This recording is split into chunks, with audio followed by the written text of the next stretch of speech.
போஜிசாலா சரஸ்வதி ஆலயம் தொடர்பான உயர்நீதிமன்ற தீர்ப்பு நாடு முழுவதும் கவனத்தை ஈர்த்துள்ளது. மத்திய பிரதேச மாநிலத்தின் தரில் அமைந்துள்ள போஜிசாலா வளாகம் பல நூற்றாண்டுகளாக இந்துக்களால் சரஸ்வதி தேவி ஆலயமாகவும் முஸ்லிம்களால் கமலால் மௌலா மசூதியாகவும் கருதப்பட்டு வந்தது. இந்த மத மற்றும் வரலாற்று அடையாள விவகாரம் குறித்து தற்பொழுது வழங்கப்பட்டு உள்ள உயர்நீதிமன்ற தீர்ப்பு தேசிய அளவில் பெரிய விவாதத்தை ஏற்படுத்தியுள்ளது. மே 15, 2026 அன்று வழங்கப்பட்ட தீர்ப்பில் போஜிசாலா வளாகத்தில் அடிப்படை அடையாளம் வாகுதேவி சரஸ்வதி ஆலயம் என உயர்நீதிமன்றம் குறிப்பிட்டுள்ளது.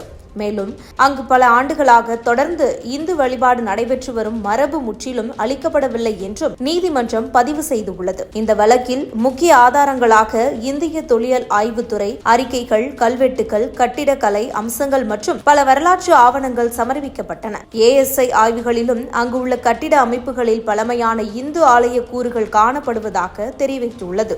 சனாதன தர்மத்தை ஒழிக்க வேண்டும் என அமைச்சர் உதயநிதி ஸ்டாலின் அவர்கள் முன்பு கூறிய கருத்து தொடர்பான அரசியல் சர்ச்சைகள் இன்னும் பேசப்பட்டு வரும் நிலையில், மறுபுறம் இந்திய நிதித்துறை மற்றும் தொல்லியல் ஆய்வுகள் சனாதன மரபுகளின் வரலாற்று அடையாளங்களை மீண்டும் உறுதிப்படுத்துகின்றன என்ற கருத்துக்கள் சமூக வலைதளங்களில் பரவி வருகின்றது.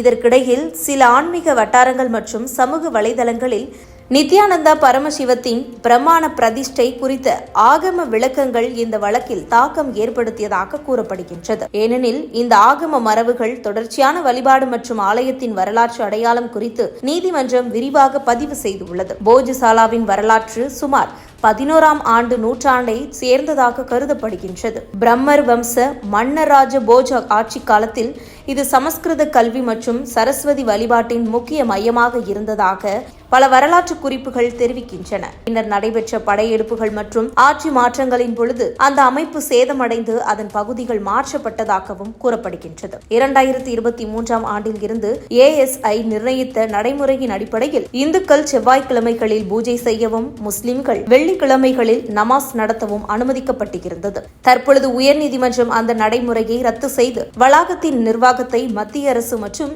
ASI கண்காணிக்க வேண்டும் என்று உத்தரவிட்டுள்ளது. மேலும் மசூதிக்காக மாற்று இடம் கோரலாம் என்றும் தெரிவித்துள்ளது. இந்த தீர்ப்பை பல இந்து அமைப்புகள் நாகரிக வெற்றி, சனாதன தர்மத்தின் மறு எழுச்சி என வர்ணித்து வருகின்றனர். அதே சமயம் சில முஸ்லிம் அமைப்புகள் மற்றும் அரசியல் கட்சிகள் இந்த தீர்ப்புக்கு எதிராக மேல்முறையீடு செய்ய உள்ளதாகவும் தகவல்கள் வெளியாகின. இதனால் போஜிசாலா விவகாரம் தற்பொழுது ஒரு சாதாரண மத வழக்கை தாண்டி இந்திய வரலாற்று, தொல்லியம், மத அடையாளம் மற்றும் அரசியல் விவாதங்களின் மைய புள்ளியாக மாறியுள்ளது. இது குறித்து உங்கள் கருத்துக்களை கமெண்ட் பாக்ஸில் கமெண்ட் பண்ணுங்க.